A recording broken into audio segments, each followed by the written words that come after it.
And we are live. How is everyone doing here tonight? Got the lighting up. Looking down here, we're going to make sure we're side by side and all alive. And the light is green. So we got to turn this now. Here we go. Oh, and look at that. My mic's in the way. I knew I forgot something. How's everyone doing here tonight? And it's Monday, February 9th. I'm chilling out at the Loves in Iron Toe, exit 128 on I-81, just outside Roanoke, between Roanoke and Christiansburg. So we're hanging out here tonight. I was going to try to get in there and knock out a couple customers, but the people for receiving were not going to be there, and I still can't get to two of my customers due to ice and snow in the areas they take delivery. So I've got to go to a remote area and offload into their equipment. So I shut down a little early today. So we'll go at it tomorrow. I scheduled everyone in Roanoke tomorrow. And then we got a little bit of mountain driving to do up in the McDowell County, West Virginia. So that'll take us into the backwoods area. Oh, other than that, I don't know if Miss Laura's going to get in here. Excuse me, I forgot to let her know I was going live. So we'll see if she pops in or not. And shoot her a message.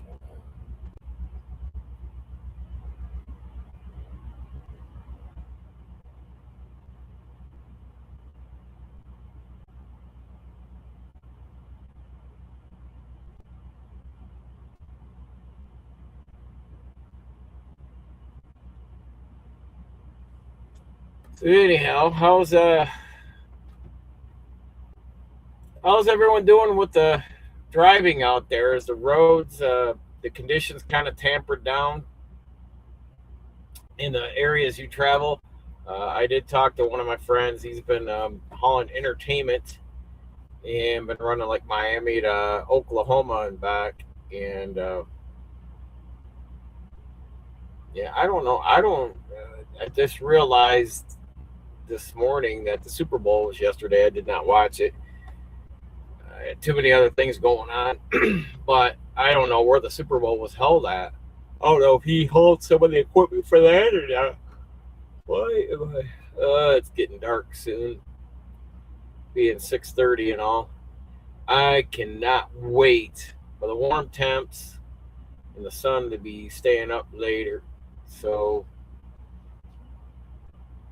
yeah, we're trying to make some adjustments. I emailed another lender for we're going to consult with them this Friday.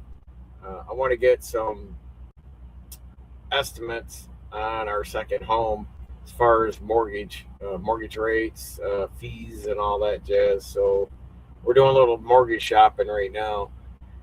But next month,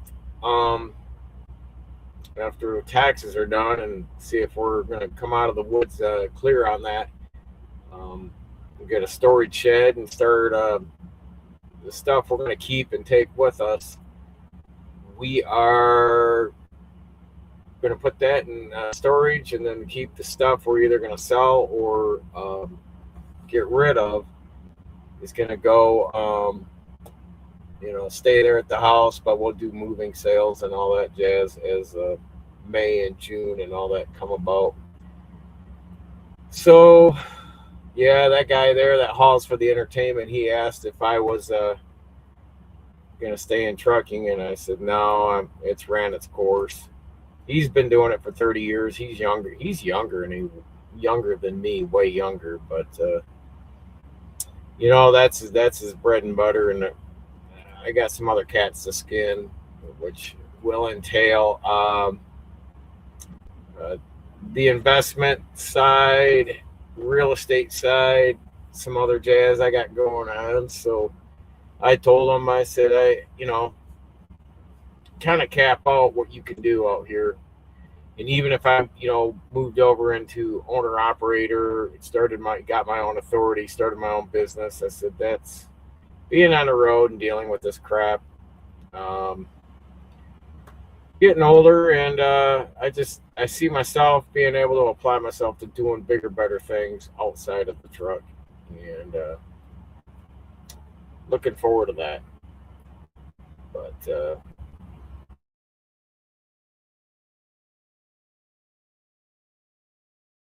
all day, um, nice and sunny, in the fact that it was cold. I got up today and it was like -2. Lift gate didn't want to work worth a hill of beans at the first stop, so we fiddled with that till the oil finally grabbed, rolled the lift gate out. Better at the second stop, but they had a loading dock, and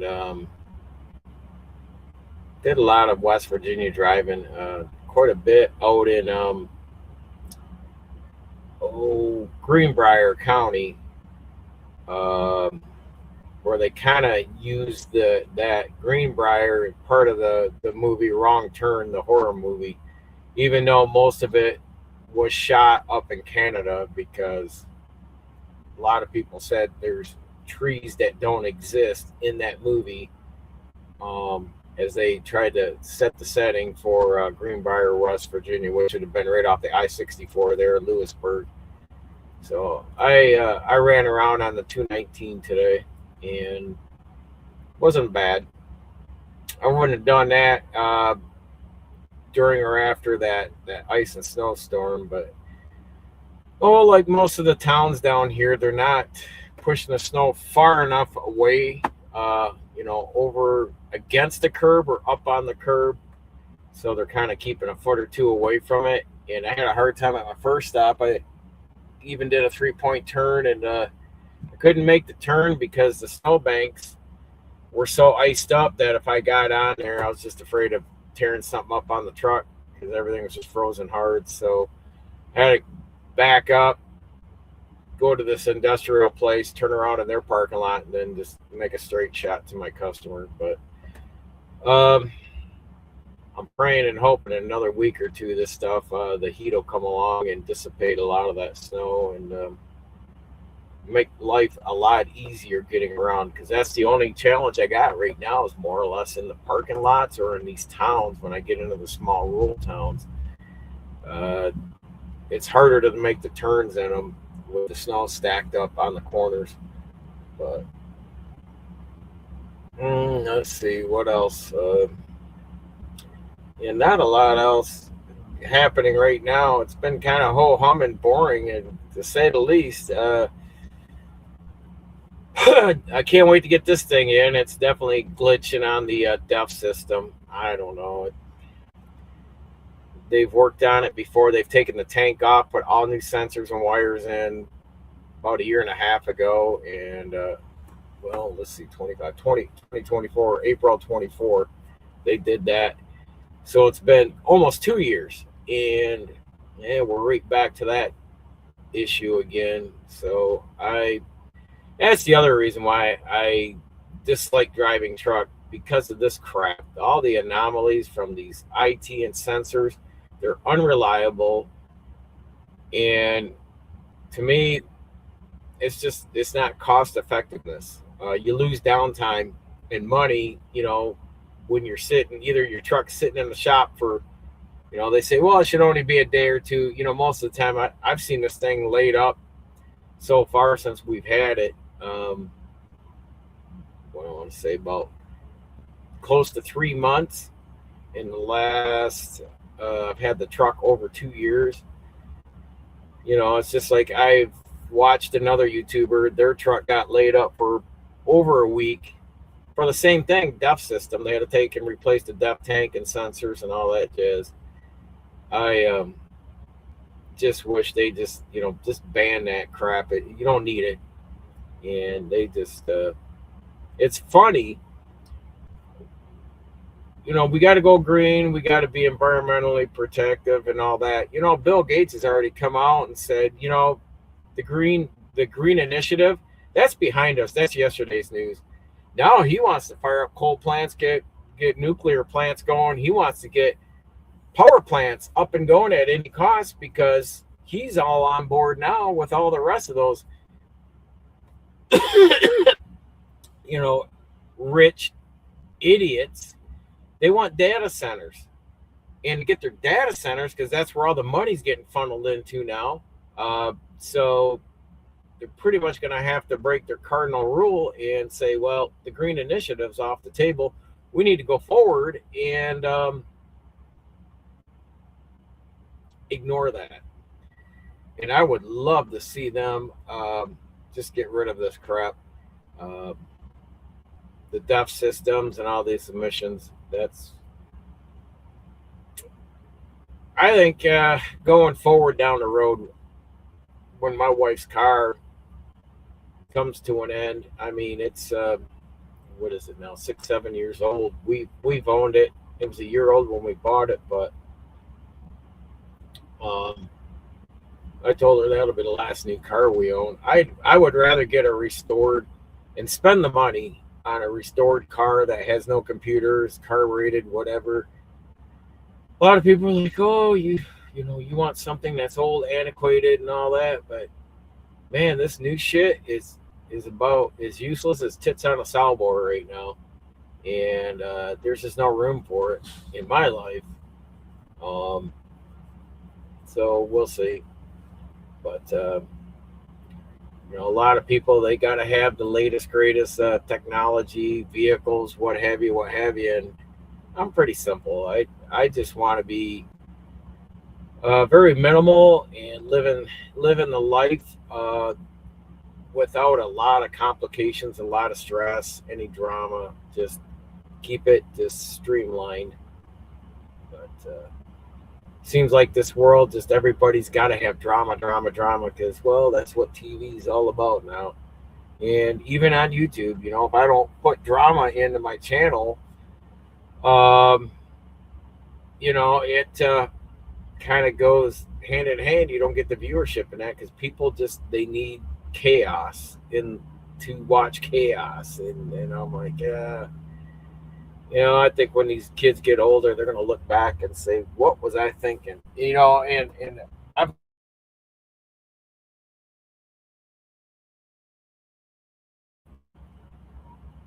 these girls that make a living on, say, OnlyFans or flaunting their skin on Instagram and what have you. And so, beauty fades, stupid lasts forever.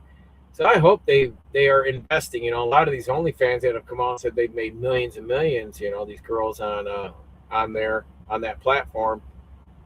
I only thing I could say is looking at them and conversing with them would say, I really hope you put a high percentage of that money invested away or something. A lot of women in the past that have done adult entertainment, they what was that one girl that got in a car accident and she killed herself because she was so cut up from the car? Savannah or something like that was her name. And you rely on your looks, your figure, and all that jazz. And at some point, time catches up with you, and no one wants to look at you anymore. Any more than a lot of these Hollywood actresses. They go out and they do all the cosmetic surgery, and then they look like a hot mess. Like someone that tried to restore a car and did a botched job on the paint job and body work. And it's just like, that's about what they look like. And I don't know, I've lost all interest in sports and entertainment, like going to concerts, any music.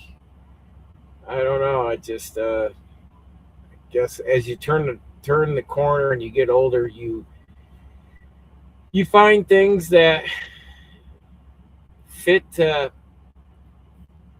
fit the bill for the direction you're going in life, and and I've listened to another friend that, he said also, you start gravitating as you get older and you start changing your ways and you mature, you start picking and choosing the people you circle with that are going to be part of your tribe. And I've seen that over the years. And I definitely am not one to go out there, flex, and look at me. I used to. I will highly admit that I used to do that. But um, now I just want to keep low key, on the down low of not being out. Look at me. Look what I got. Blah, blah, blah. A lot of those folks get to be egotistical and condescending. And, you know, it's funny as I say that because a person that I watch, as I've been studying the stock markets and trading and all that, um, Grant Cardone, he was always condescending. Hey, sign up and let me teach you because if you're not making this kind of money, well, you're a freaking loser. And now he's putting up his, what the hell's he got? His multi-million-dollar jet. He's the love of his life or whatever he called it. But he did that over the weekend or last Friday, and he's feeling the crunch. Um, because he'd always say, "Oh, see this jet? I didn't pay nothing for it. It's a write-off. It's a write-off." You'd always see his commercials and advertisements. But either way, you definitely should be hedging that. The money you do make, you should put that into something more than just speculation of paper trade. Some solid tangible assets, and that's what we've been slowly doing as we're paying down debt. That's going to be the big thing is after the end of this year, the only thing we're going to have is our new house mortgage, which is really not going to be much at all because we're downsizing to half the square footage of what we currently are in. So therefore, that's going to allow me to keep the house up easier. Being in Arizona, I won't have a yard to take care of snow, leaves, and all that upkeep that, and especially when you got to buy all the equipment for the maintenance of your yard, being, living in the Midwest. But yeah, I'm looking forward to that. That way, that time that I'm getting back from not having to do that is going to allow me to split it between picking up hobbies, doing personal stuff with the with the wife. Excuse me.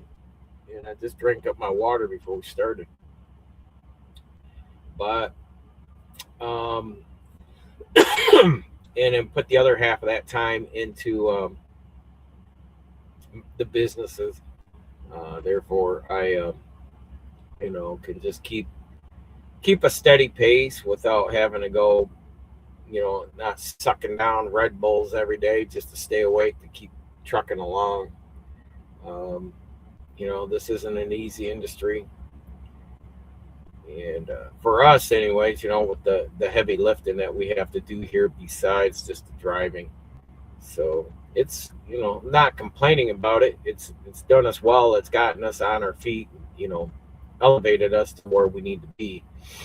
And I brought that up in the last stream is a lot of people, they're like, why do people get into trucking? It's good money, but it's quick money. And that is,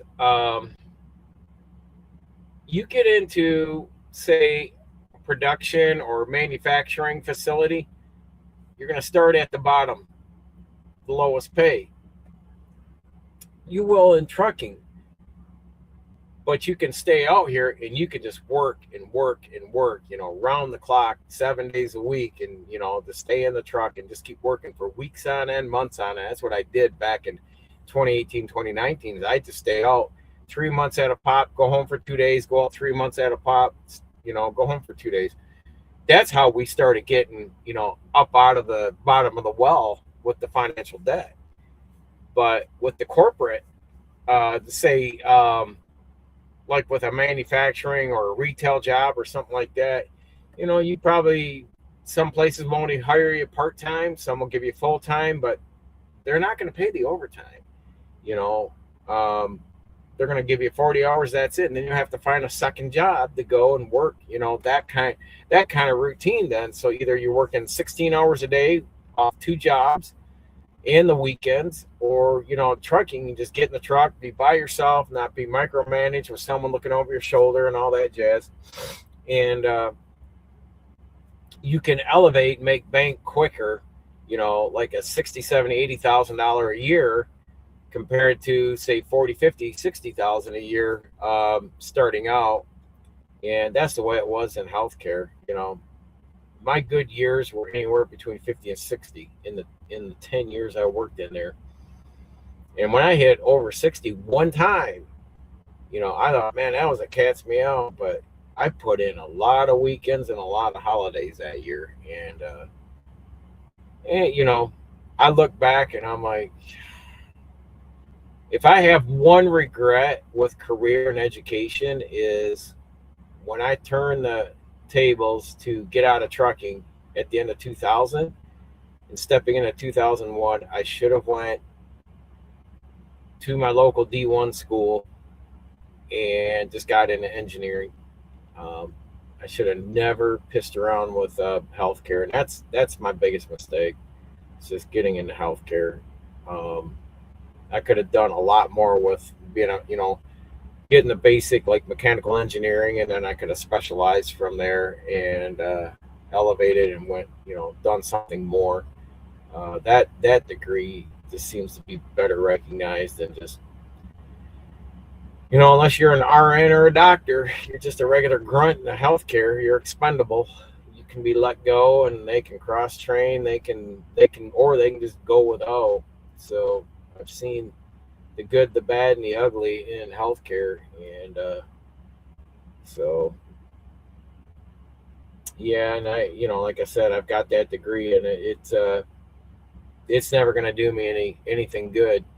Um, and you got to remember back in the late 90s, 2000, everyone was pushing, go to college, get into healthcare. You can't never go wrong being in healthcare. Healthcare is always going to have a need. And, they said like physical therapists and RNs and all this other, stuff as the people are getting older and jazz like that. And I'm like, a lot of these folks, they're like, that shit, the insurance don't cover shit. So a lot of the out-of-pocket expenses, a lot, our families, my wife and I's, are all in their 80s, and they're like, to hell with going to the doctor. If I got to pay out of pocket, they're going to find an alternative way, or don't, like to get it supplemented and paid for, or they just walk away and say, I'm not going to do it. And I've seen that with lacking of, a lot of family members. I can't afford the medications, so they don't get them. Doctor's like, well, you got to be on them. Can't afford them unless you're buying them for me, So, yeah, I don't know. A lot of these kids, they, want to get into healthcare. And my son, being 29, he's got friends when he went to college. He's a software developer and an IT analyst, but he said he had a lot of friends that were also in the nursing program, and they went off, working in the field of nursing when he went off and did his thing, when they all graduated, because they all kind of graduated together at the same time as they were hanging out. But he said the ones that are in healthcare were freaking just the first year burned out because of COVID. They jumped, they came right out of school. COVID was happening. And after the first year, he goes, Dad, they're miserable. They're burned out. And they just wish they'd never gotten in it. And I said, I told you. I was disappointed. So, but I don't put the energy into dwelling on it. I just look at, I'm blessed and thankful being in this truck and being elevated to get myself back on track. It took me a decade to do it, and patience was never my virtue, but I've learned to have more of it in these last few years. Um, and I think what keeps me motivated and going is that I put new challenges in a new horizon in front of me that is waiting. And I've seen growing up in an area with Dow Chemical and General Motors, all the unions, and people that are in union jobs are the most miserable fucks I've ever seen. Because remember, in a union job, you can't go in and they say, hey, today I want you, instead of running the fork truck, I want you to go clean the bathrooms and that. And if you don't, like, oh, fuck that, I'm not doing that, But if it's in the scope of what you're required to do and you refuse to do it, that's insubordination. They can fire you. So you could be 10, 20 years in and like all of a sudden, shit, lose partial of your retirement, all your retirement. So you got to do what they say in the union more than a job that's non-union. And I've seen that time and time again. That's why I never went in the union. It's being in a union job's like being in the military. You got to do what they say, or you'll get fired and you'll lose your pension and health care and everything that you're working up for. I've never been known to play well with others when someone in management's on a power trip. So, yeah, anyhow, 2 more weeks of this banana and we're out of February. I always look forward to I hate February. February's always been my most miserable month of the year. Just for the fact that in Michigan, commuting back and forth to work, if I wasn't driving truck, just dealing with the snow and ice and having to come home, dig out your yard so you can get in and out of the driveway and jazz like that. But now being out here the last 11 years driving truck, it's like, screw that snow and ice. I talked to my stepbrother today, and he wants to stay over here on this side of the country, and that's fine. I told him I've had all I wanted of this, and looking forward to moving on and settling down out there and bringing this channel live from the middle of the desert in an RV with cactus and all that. So he doesn't see what I'm trying to explain to him because he's all, he's just like my dad. He's just all set in his ways and what he's going to believe in. And that's the boomer era. But so be it. I feel pretty confident going forward each and every day. Never seen these guys before. Emler's Poultry and a dressed out truck and trailer. Don't usually see that too often. Beef, pork, deli, and products. Yeah, and I can't turn the camera around. So tonight I've got rotisserie chicken, shredded rotisserie chicken, with lime juice and garlic and all that seasoning. And I'm going to mix that in with some brown jasmine rice. What else I got? I got 3 here. So, get my fixings out of the fridge.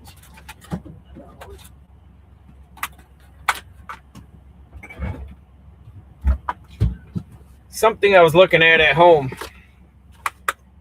So this is the wife's been as she's been working with her functional medicine stuff. This is Primal Kitchen Italian dressing and marinara sauce. It's avocado with avocado oil. So anyhow, I'm gonna add that. And this stuff, It's funny. Good stuff, but check this out. It's organic, but look at the ingredient list on that. Hardly anything.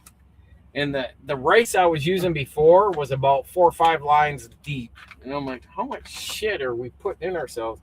Then, of course, the shredded chicken, um, as you can see there. So, get all that mixed up, heated up. So, that's about how I've been eating lately. And I've got some peas in there and all that jazz. So, we've been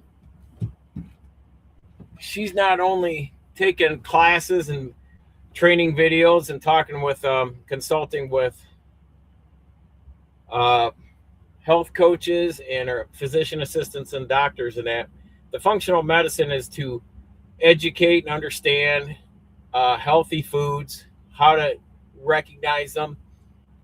And that's the one thing she's been teaching me is instead of our normal um, grocery market, we are going to the health store across the street from it. Yeah, it's more money, but overall, when you see all the chemicals and ingredients from the national grocery store, say, and the health store, um, it's a big difference. What you're putting through your body, what your GI, your intestines, your kidneys, your liver, and everything is having to process, digest, and kick out. I've and I've been off the energy drinks for months and months now, so I've been pretty happy with that. That was my one bad vice. And of course, I quit drinking. This April will be a year. I used to, I used to sit down and drink 6 beers for dinner. Um, Even when I stayed at hotels out here on the road, when I had the day cab. But then I switched over to bourbon. I was going through in the summer months. I'd go through a gallon of bourbon a month. So no, not anymore. Hydrate. You usually get two of those. I think I showed you guys those stainless steel containers of that I hold water in. I already got them in the filled up and in the fridge. So they sit here in the cup holder, and I just my cup of coffee in the morning. I got spinach and artichoke dip back here. I use with some chips. Had some Tostitos scoops. The Tostitas are not good for you, but she said use those up, and when they're gone, you're getting into a healthier chip with less. The big thing with the chips is the seed oils and getting away from seed oil.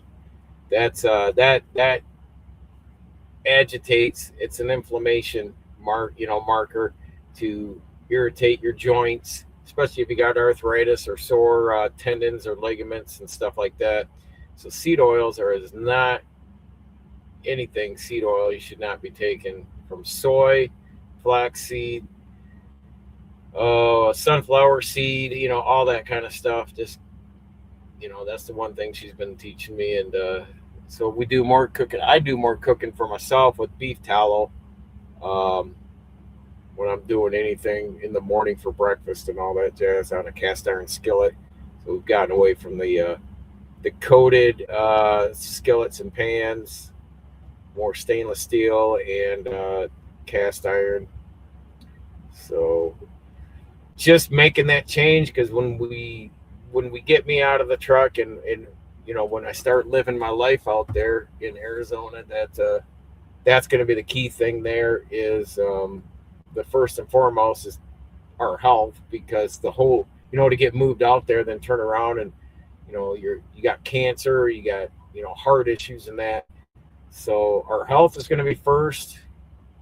Well, being spiritual, we're really diving more into the Bible and other topics out of the Bible. We've been praying more, and I actually was feeling pretty mentally run down last week, which is, when you're dealing with negative news every day, and then you're trying to elevate yourself when the world is trying to implode itself. I stopped at the Flying J in Beaver Dam, um, Ohio, there by Lima, off I-75, and I went into the second chapel and talked to a guy named Ron there. He was the minister that night, or the chaplain, and I hung out with him probably a good hour, and we just talked. And I just needed someone to talk to. I said I'm not a broken man, but just a man that I guess I take too much stuff in stride with stress. The world happening around me, and I know it's not controllable. So hey Laura, there you are. Hey man, still struggling with hellish migraine and all the toxins and everything. Yeah. So I just needed someone to sit down, and he read a few verses out of the King James version, um, and gave me a work. I got a envelope back here. It's some worksheets, but I gotta have my Bible with me to look up things and read some verses and answer stuff. It's an answer, worksheet and all that stuff. So that'll be something her and I'll probably bring into this channel, is like once a week, maybe just taking some stuff out of the Bible and just having discussion topics on that. It's part of our platform, because I think spiritually everyone should have some kind of faith or direction outside of just human contact. That knowing that there's a higher power that's got your back and looking to hear your problems. But that, our health and our finances, just we're gonna make money, but I'm not gonna beat my body up and kill myself physically. So that was the financial. What did I say? The three things I wanted to focus on: spiritual, health, and financial. That's it. And I don't need a big house to flex. And I see these cats with these big houses, and I'm just like, that is a lot of upkeep. Taxes are going up. So the more acreage you got, the more buildings you got on that acreage, the more they're going to keep railing taxes. So we're really looking forward to the move, because this winter has been just cumbersome. Every time I've gone home, I pulled that snowblower out way too much, more than I wanted to this year, and it's definitely high. It's about the second highest it's been since that I think the first or second winter we were there in the house. I had snow piles on the sides of the driveway. They gotten up to where the snowblower couldn't throw them over and over, and I had to blow all the snow to the edge and then take the shovel. It was over 7 feet high, and I was hiking the snow up over that, and it's just nonsense. It's like, why do you want to grow old in the snow and tundra is beyond me. Um, People always talk about moving on, and I'm going to go to Florida. I'm going to go here. I'm going to go there when I retire. And then they get to retirement and their health is shot. The money's not there. They don't have the time, or, the kids are keeping them at bay or close at hand because, grandkids have come along, or, seems like, your kids will fucking bring a lot of drama and bullshit to the table, and you can't seem to go out and fulfill your bucket list. So yeah, that was one thing I told my kids. I said, we're going and we're doing our thing, so get your shit together and have it together. I got to go live my life too. So no, I'm not the faint of heart as far as like being a soft core dad. My kids will tell you, man, I can be an asshole, and but you got to be hard on them. Coddling to them and spoon feeding them is not teaching them anything on understanding life's lessons and the struggles in life, or them being able to critically think a solution to problems they may endure. So, or encounter. So, yeah. So what's going on? I see some people in the stream. You guys want to drop something in the chat? Just you know, see what's your telltale? I mean, if you what part of the country you're from? Have you guys had to deal with the ice? If you had power loss, I know Texas had some. Uh, the Carolinas, I think, they had some power outages. So I didn't know if anybody. We didn't have any power outages up in Michigan during all that. They were going to do a scheduled maintenance that was going to turn our power off for nearly half the day, but uh, I don't know what they did, but they either postponed it or just did the workaround.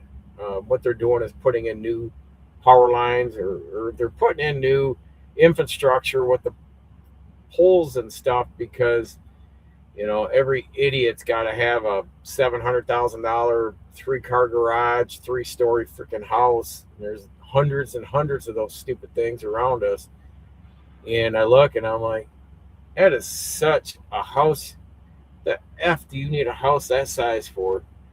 Um, so beats me. Not my cup of tea, but if that's what you gotta have to live these days, or that's what the builders will only build.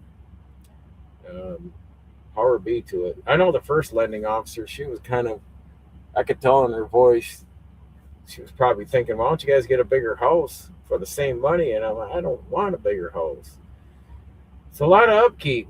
And when I get older, and if I'm walking around with a cane or walker, I don't want a house, that, you know, you got to make it like an Olympic stadium to be trucking through just to keep it up, cleaning and all that jazz.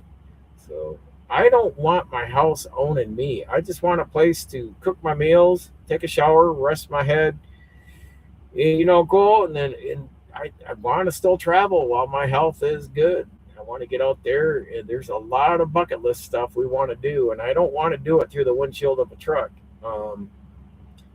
So I got other things. I got a structured way I want to do things going forward, and yeah. So that's that. I may cut this short. Not anybody in the chat tonight. Miss Laura jumped in. She's there hanging out. So, yeah, I'm on my regularly scheduled route. The trailer wasn't even fully loaded because we bum rushed everything down in the last week and a half.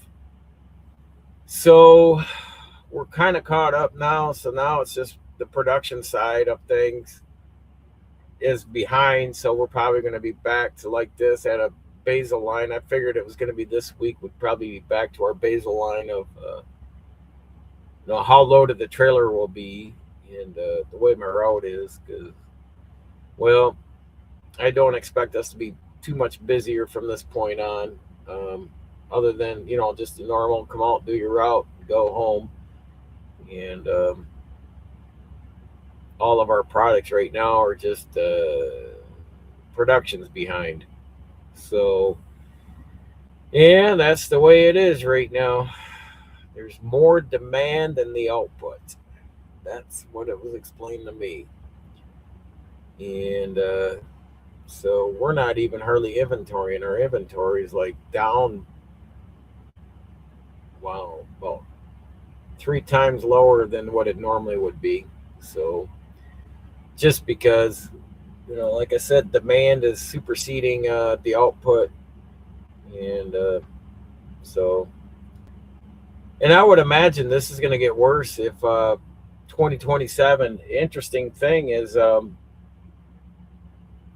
China and Japan have been the largest holders of U.S. treasuries, which is, selling our debt to them. And, that's what's kept us going on this fiat currency that's not backed by any gold or any tangible assets, just paper. It's monopoly paper, the U.S. dollar. So they're slowly unwinding and getting rid of their treasuries. They're not dumping them all at once because they'll just incinerate their money, because then they'll just flood the market too fast. But a lot of experts are saying right now they're hurrying up and trying to get rid of all their U.S. treasuries, to get out of the dollar.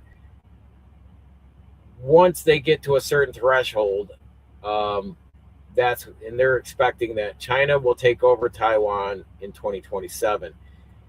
But they know, seeing what we've done to Russia and seizing all their assets and not giving them back, that China's like, yeah, let's get rid of all of our U.S. treasuries, get rid of this dollar, and they get down to a certain threshold, then they can just kind of be at a standpoint of fuck you, and take Taiwan, and there's not going to be much that the U.S. is going to be able to sanction or seize, because they do all the manufacturing there. So we're going to be more or less at their mercy, with all the crap that all the manufacturing from Bush Senior, but it started heavily with the Clintons.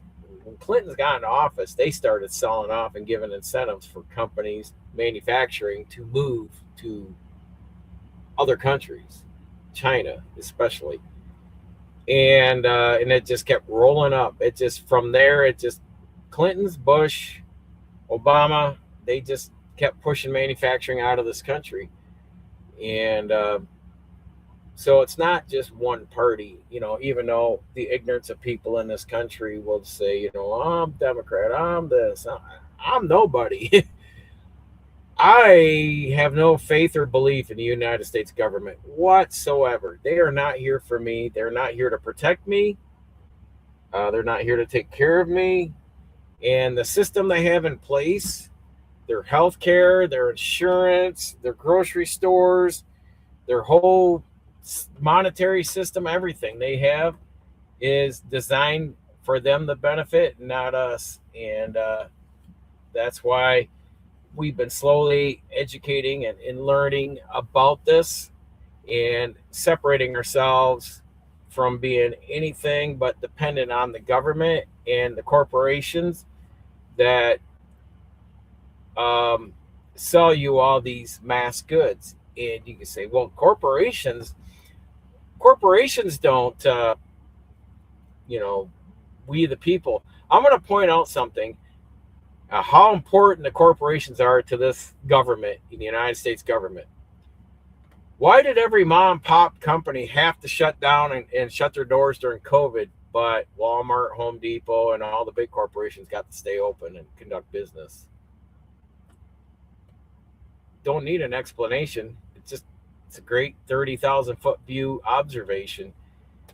You know, they they're going to favor that. That's why I lean on more of the smaller companies now. I'll pay the extra money. Um, that's the key thing, that as we go forward, my wife and I, is I don't want to be flexing and extravagant with things.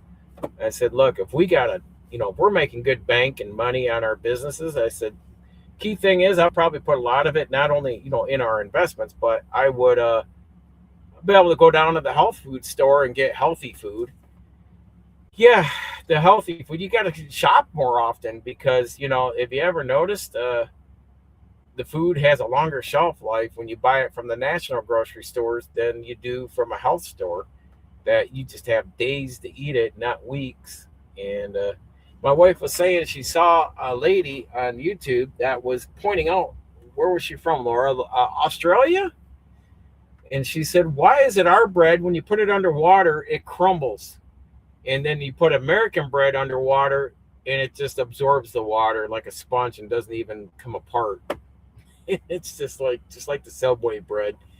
It can sit there for days and days because it is so coated with chemicals to shelf life for a long time, almost like a freaking Twinkie.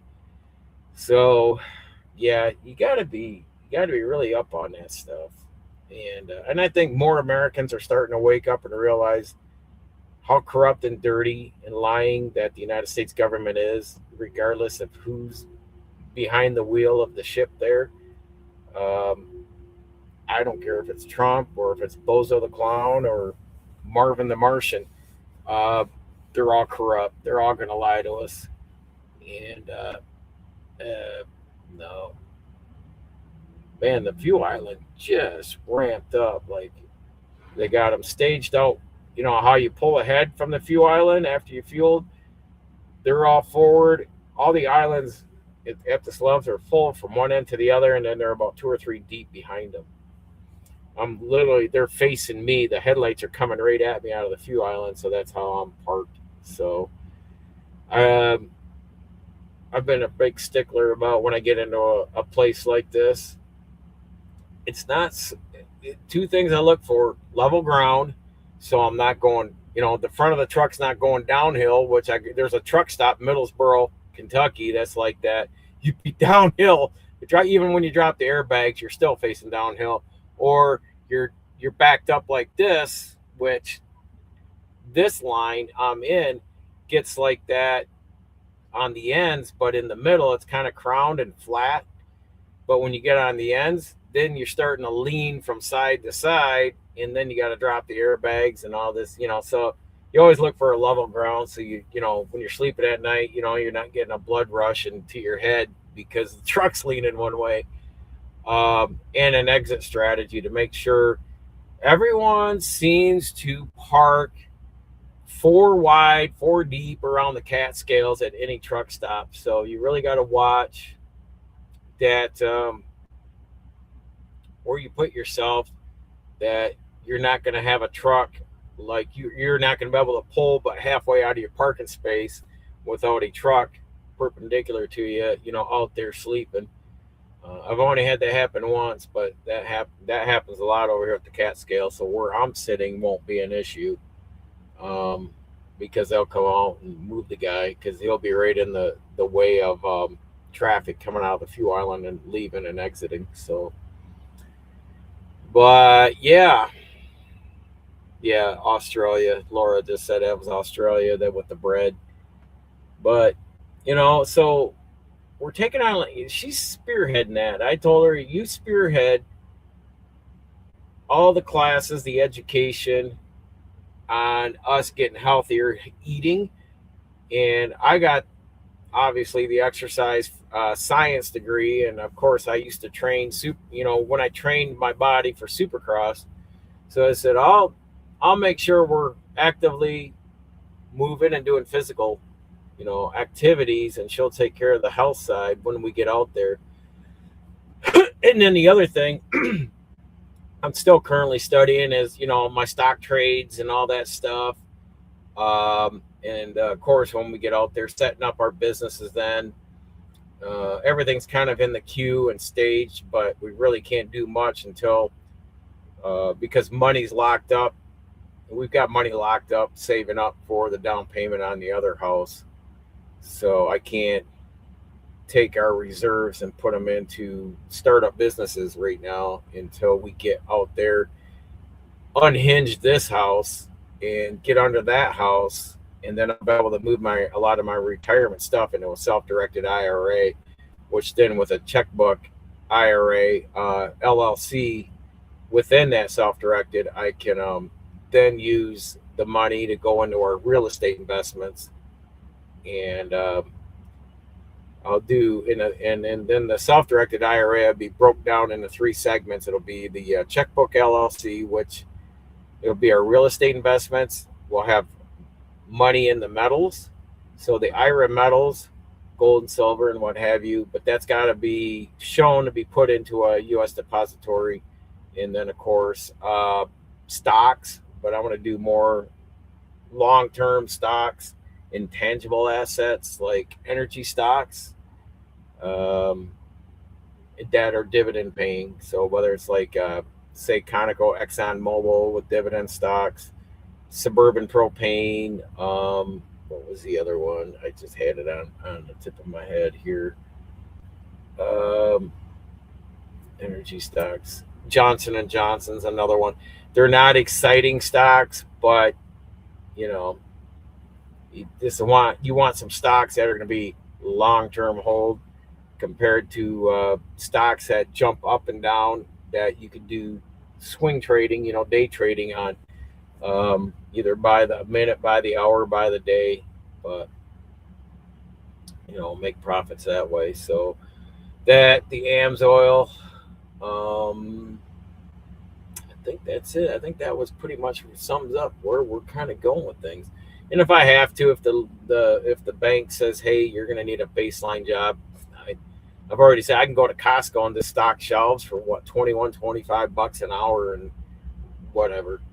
I'll do some brain dead job to have a baseline income, and all I'll do with that is take 50% of that, put it into a 401k through them, and then turn around when I'm done with that job. I just roll that into my self-directed. So yeah, so it's just, I'm not here making money and going out buying new, diesel pickups and lavish vacations and all that jazz.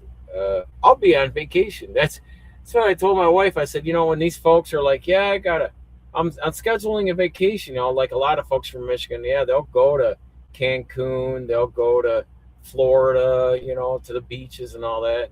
I'll look at her and say, fuck, every day we wake up is going to be a vacation. We're going to be, the Phoenix area is number 2 in the country for the most sunshine. 80% of the year is sunshine in Phoenix. Tucson's number 1 with 85%.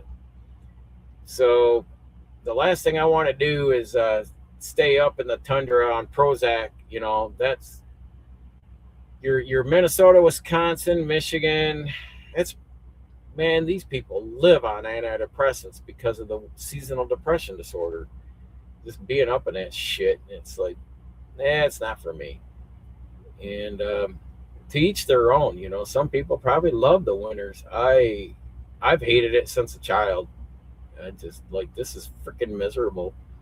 Standing out at the bus stop, and then, let's go at the recess. You bundle up and you look like the kid from Christmas Story, when the little brother is so bundled up that when he fell over, he can't get back up. That's about how you felt going out at recess time. It's just freaking miserable. And be kind of cool. We'll be able to take you folks along as we make that transition. So, hey, do us a favor. Like this video today. Subscribe to the channel and watch the changes happen over this year. And especially when we make the move, then you'll see, a different side of us outside of the truck. We're hoping to be, down the road, have a side-by-side so we can go up the Moab and Hurricane and out in the Arizona deserts and do some trail riding and hanging out on the weekends and stuff like that. So we have got a very long bucket list that we have held back from doing anything so we could get to this point in positioned for ourselves. It's patience that, I'll tell you, it's been hard, but we've had to grow and have patience to see this through, because a lot of people, they will talk and dream but never follow through because they can't hold off, from having to, you get money built up in like we have a high yield savings for our capital for the down payment, but a lot of folks, they can't sit on that very long, and they start it's like a heroin addict, just like, I gotta have that hit, I gotta spend that money, I gotta buy a new car, I deserve a new car, I've worked hard and I want a new car. And it's like, a new car and a new car payment or even if one's that lease a car, and I'm like, that is the dumbest effing thing you can do. Vehicles, dime a dozen, they're the biggest liability. You might as well buying a new car, you might as well just go throw your money at the Indian casinos and take your chances there. So yeah, I just don't buy into a lot of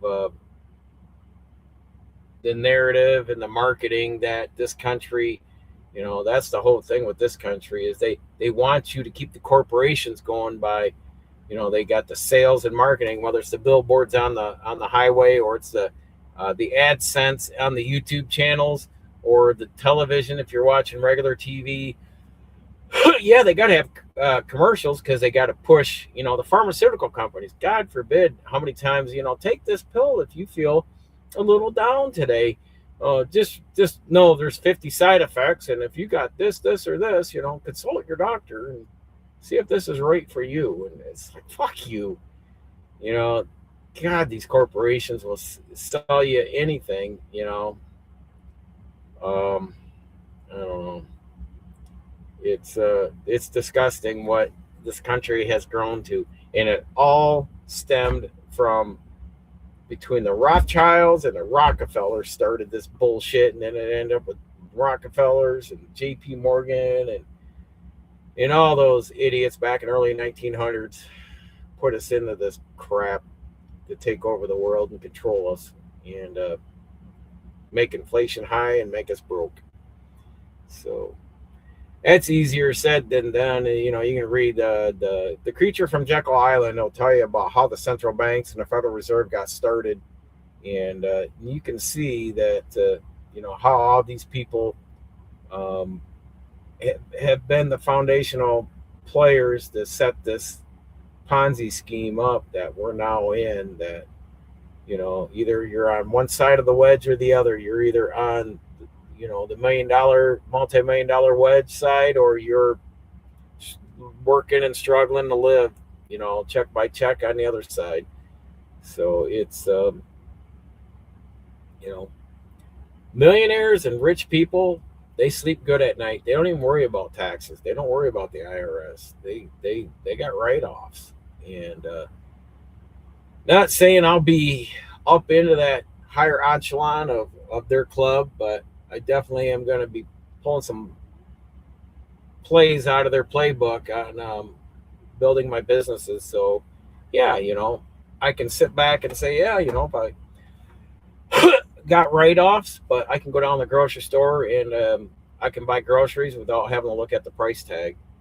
And I think we do that right now, don't we, Laura? I don't think we really look at price tags. We just look at what it is.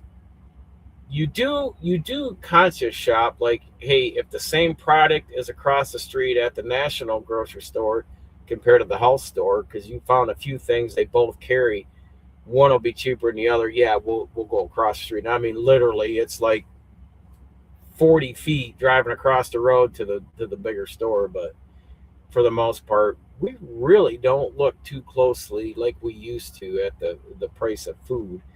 Um, that's one of those, we're going to eat. And if we want it, we're going to get it. And our cart does not have pop and little Debbie's and chips and crap food and all that. It is funny though, when we check out, we watch people. Boy, they'll just be loading up like a farm truck with sodas and chips, and I'm like, man, that's just cancer walking right out the door. But you want to be in a position like that where you're debt free, you're making a good basal line of money to where you can get your essentials. You pay your monthly bills, your utilities, your taxes, your insurance, but you can go grocery shopping and you're not clipping coupons. And even though the wife does, but I'm just saying is you can go in and say, oh shit, there was a time for probably 1 or 2 years where it was so tight for me when I was paying child support back in the 90s that every week I got paid on a weekly. This is like, what? This was 35 years ago. I got paid weekly, not bi-weekly back then. And 1990, 91, 92, up through the mid 90s. And once I paid my bills, I had $20. $20 bought the whole family groceries. And that's what we lived on for nearly 2 years, is $20 a week of groceries. And we made it work. So, though groceries have gone up since then, but got to be conscious of your money. So, all right, been here an hour. I have babbled on. Was hoping to have some conversation with people in the chat. Nothing really popped off there. Yeah, it's been so far a good week. I should get a lot more done tomorrow. Today was a lot of windshield time because I had like 5 hours between my first and second stop. Then I had nearly 3 hours from my second stop down here. So that, and then that got me down here too late in the day, so they weren't going to be able to receive me. So I said, shit. Roanoke will go quick, and then I got a few of them out in the outland areas of West Virginia, and then we'll head up into Kentucky there Wednesday. So anyhow, folks, appreciate you being here. Like, share, and subscribe, and try to get something going on this week. We've got some things at home, so I should be in the office at home. I've been trying to work at maybe doing a live stream from the office. I didn't have any time the last couple weeks with playing catch up here. But stay safe. Continue educating yourself. Knowledge is learned, not taught. And we will see you all in the next video.